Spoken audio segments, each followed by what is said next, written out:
बेटा second year mathematics review exercise 11 के MCQs देख लीजिए ज़रा। एमसीक्यू नंबर 1 है, if F of X comma Y is equal to E की पावर एक्स वाई।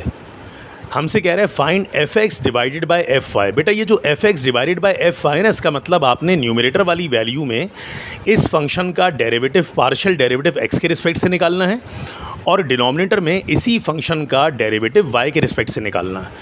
अब आप मुझे बताओ बेटे, जब हम e की पावर बॉक्स का डेरिवेटिव लेते थे तो याद है आपको e की पावर बॉक्स का डेरिवेटिव पहले e की पावर बॉक्स होता था, फिर बराबर में उसकी पावर का डेरिवेटिव होता था। तो हम जब इस ऊपर वाली जगह पे इस फंक्शन का पार्शियल डेरिवेटिव x के रिस्पेक्ट से मालूम करेंगे बेटा, तो x वेरिएबल हो जाएगा, y कांस्टेंट हो जाएगा। तो देखो e की पावर एक्स वाई का डेरिवेटिव हो गया e की पावर एक्स वाई बराबर में उसकी पावर का डेरिवेटिव। तो बेटा पावर के डेरिवेटिव में पावर में x का डेरिवेटिव 1 हो गया, खाली y बच गया। इसी तरह डिवाइड में जब इसी फंक्शन का डेरिवेटिव पार्शियल हम y के रिस्पेक्ट से मालूम करेंगे तो बेटा y वेरिएबल हो जाएगा और x कांस्टेंट हो जाएगा। तो e की पावर बॉक्स का डेरिवेटिव यानी पहले e की पावर बॉक्स फिर बराबर में उसकी पावर यानी बॉक्स का जब डेरिवेटिव लेंगे तो y का derivative with respect to y 1 हो जाएगा, सिर्फ x बच जाएगा। नेक्स्ट स्टेप में बेटा e की पावर एक्स वाई से e की पावर एक्स वाई कैंसिल करवा दी तो वैल्यू बच गई सिर्फ y अपॉन x। क्लियर हो गई बात बेटा। ऑप्शन नंबर 2 आपको याद रखना है कि surface area of a cube is a function of variable. बेटा क्यूब की जब बात करेंगे ना तो क्यूब का जो सरफेस एरिया निकालने का फॉर्मूला होता है वो लेंथ इनटू लेंथ यानी लेंथ मल्टीप्लाई बाय ब्रेथ की अगर बात करें तो क्यूब में जितनी ब्रेथ होगी उतनी लेंथ भी होगी। तो जब क्यूब की बात करते हैं तो उसमें सिर्फ एक ही डायमेंशन का जिक्र करते हैं जैसे दैट इज़ लेंथ है। तो अगर आप लेंथ की बात करेंगे तो क्यूब के अंदर जितनी लेंथ होगी उतनी ही ब्रेथ होगी उतनी ही हाइट भी होगी। तो सिर्फ एक ही वेरिएबल तो उस पर डिपेंड किया क्योंकि सारे के सारे वेरिएबल एक दूसरे से सिमिलरिटी रखते हैं। तो अगर लेंथ ब्रेथ और हाइट सभी आपस में बराबर हैं तो इसका मतलब क्यूब का सरफेस एरिया निकालने के लिए जो नंबर ऑफ़ वेरिएबल्स होंगे वो सिर्फ 1 होंगे, क्योंकि उसमें जितनी लेंथ है उतनी ब्रेथ है उतनी हाइट भी है। तो वो 3 डिफरेंट वेरिएबल्स नहीं हुए बल्कि सिर्फ एक ही वेरिएबल हुआ। ठीक है। अब पॉइंट नंबर 3 जो है ना बेटा, एमसीक्यू नंबर 3 है, बिल्कुल एमसीक्यू नंबर 1 जैसा ही है। अब इसमें कह रहा है G of x Y is equal to cos X upon Y. अभी हमसे कह रहा है कि न्यूमरेटर में जी ऑफ वाई यानी ऊपर फंक्शन का पार्शियल डेरिवेटिव वाई के रिस्पेक्ट से लें और डिनोमिनेटर में उसी फंक्शन का पार्शियल डेरिवेटिव एक्स के रिस्पेक्ट से लें। तो बेटा डेरिवेटिव लेने में आसानी के लिए हमने क्या किया, कॉस लिखा, ये जो अपॉन में वाई था उसको ऊपर शिफ्ट करवा दिया तो बन गया वाई की पावर -1। अब जब बेटा इसको डिफरेंशिएट कराओगे तो कॉस ऑफ एंगल यानी कॉस ऑफ बॉक्स का डेरिवेटिव अप्लाई होगा। तो कॉस ऑफ बॉक्स का डेरिवेटिव पहले होता है माइनस साइन ऑफ बॉक्स, फिर बराबर में बॉक्स का डेरिवेटिव मतलब एंगल का डेरिवेटिव। बॉक्स मतलब हमेशा एंगल में बॉक्स बनेगा ट्रिग्नोमेट्रिक फंक्शन में। तो कॉस का जब हम डेरिवेटिव ले रहे हैं ऊपर विद रिस्पेक्ट टू वाई यानी पार्शियल डेरिवेटिव वाई के रिस्पेक्ट से करवा के एक्स कांस्टेंट ले रहे हैं, तो बेटा कॉस का डेरिवेटिव तो पहले माइनस साइन ऑफ एंगल हो गया। अब जब बराबर में बेटा इसको वाई के रिस्पेक्ट से डिफरेंशिएट करोगे तो एक्स तो कांस्टेंट वैसे ही रहेगा।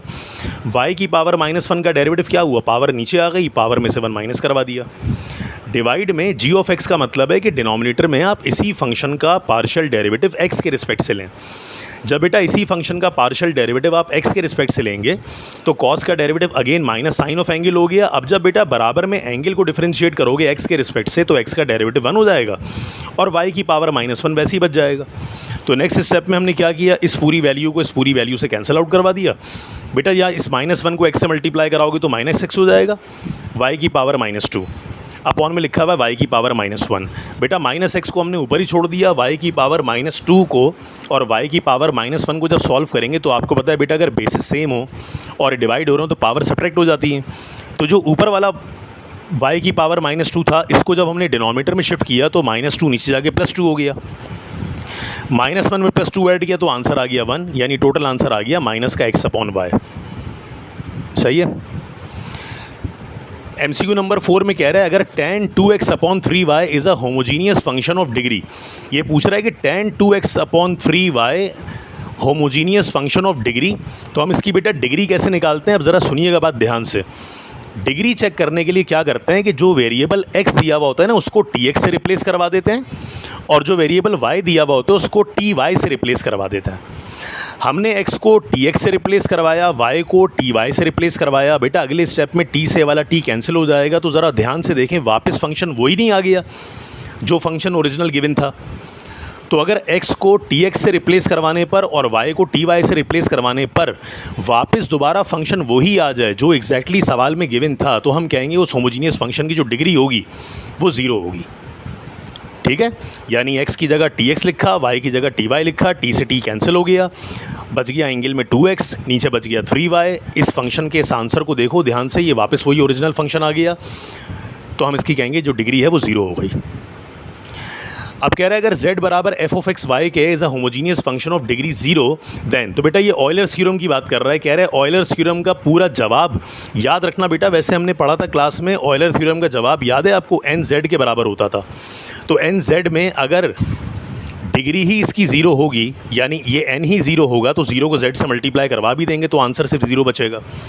तो आपको बस ये स्टेटमेंट याद रखना है कि अगर होमोजीनियस फंक्शन की बात करें जिसकी डिग्री 0 हो, तो ऑयलर्स थ्योरम का जो स्टेटमेंट होता है वो एग्जैक्ट 0 के बराबर होता है। बेटा एमसीक्यू नंबर 7 में कह रहा है the area of trapezium is a function of 3 variables. बेटा ये मैंने समझाने के लिए लिख दिया है, अगर आप ट्रेपेजियम का एरिया निकालेंगे ना तो उसका फॉर्मूला होता है half a plus B multiply by h।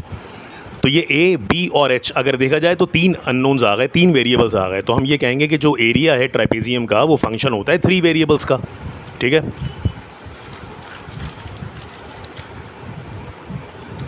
अच्छा पार्ट नंबर 8 में कह रहा है w बराबर है f of u and v is a homogeneous function of degree 2/3। कह रहा है देन, बेटा याद रखना है जो पूरा ऑयलर्स थ्योरम है, अगर ये फंक्शन w का है तो u D W partial derivative w upon partial derivative of u plus v partial derivative of w upon partial derivative of v बराबर n टाइम्स w के होगा ना। जैसे अगर आप याद करें, अगर ये w के बजाय z होता तो बन जाता zw, nz बन जाता, सॉरी, अगर ये w के बजाय फंक्शन का नाम z होता तो ऑयलर्स थ्योरम का स्टेटमेंट बन जाता nz। अभी z के बजाय फंक्शन दिया हुआ है w का, तो जो ऑयलर्स थ्योरम का स्टेटमेंट है वो बन जाएगा n टाइम्स w। और ये डिग्री कितनी बोल रहा है कि 2/3 है, तो हमने यहाँ पे n आया उसकी जगह लिख दिया 2/3, तो ऑयलर्स थ्योरम का स्टेटमेंट बन जाएगा 2/3w। ठीक है, एमसीक्यू नंबर 9 में कह रहा है अगर z बराबर है u upon v is a homogeneous function of degree 0 then v derivative of z upon derivative of v बताएं। बेटा ये ऑयलर्स थ्योरम का स्टेटमेंट याद रख लो, अगर याद है डिग्री 0 होती है तो राइट साइड पे जवाब 0 आता है, तो और बेटा फंक्शन अगर z का है तो ये बन जाएगा u derivative of z upon derivative of u plus v derivative of z upon derivative of v is equal to 0। अब इसमें से हमसे कह रहा है कि आप इसकी वैल्यू बताएं क्या होगी, तो बेटा इसकी वैल्यू बताने के लिए इस पूरी टर्म को हमने राइट साइड पे शिफ्ट करवा दिया, जो पॉजिटिव टर्म थी वहाँ जाके बन गई नेगेटिव। तो v derivative of z upon derivative of v बराबर हो जाएगा माइनस का u derivative of z upon derivative of u। ठीक है, तो ये पूरे स्टेटमेंट है, इसमें से हमें इसकी वैल्यू निकालनी है, तो इसकी वैल्यू निकालने के लिए इसको इधर ही छोड़ दिया, इस टर्म को राइट साइड पे शिफ्ट करवा दिया, तो वो टर्म वहाँ जाके बन गई माइनस का u derivative of z divided by derivative of u। ये इसका आंसर। पार्ट नंबर 10 में कह रहा है f of x y and g of x y are homogeneous function of degree 2 and 3 then the degree of. कह रहा है बेटा अगर एक फंक्शन f है और एक फंक्शन g है, इसमें से अगर f की डिग्री 2 है और अगर g की डिग्री 3 है, तो आपसे कह रहे हैं कि ये जो f अपॉन g फंक्शन होगा इसकी डिग्री क्या होगी।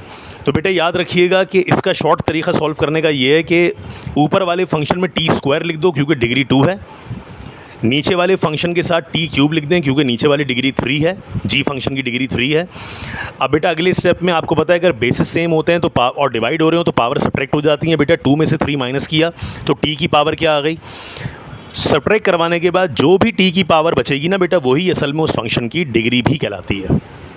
ठीक है, यानी f की डिग्री 2 थी, g की डिग्री 3 थी, ये कह रहा है f अपॉन g की डिग्री क्या होगी, तो f अपॉन g की डिग्री के लिए f के साथ t स्क्वायर लिख देना क्योंकि उसकी डिग्री 2 है, g के साथ t क्यूब लिख देना क्योंकि उसकी डिग्री 3 है, फिर t स्क्वायर और t क्यूब को जब बेसिस सेम थे और पावर सब्ट्रैक्ट करवाई तो पावर बनी -1, जो आखिर में बेटा t की पावर बच जाती है वही उस पूरे फंक्शन की डिग्री कहलाएगी।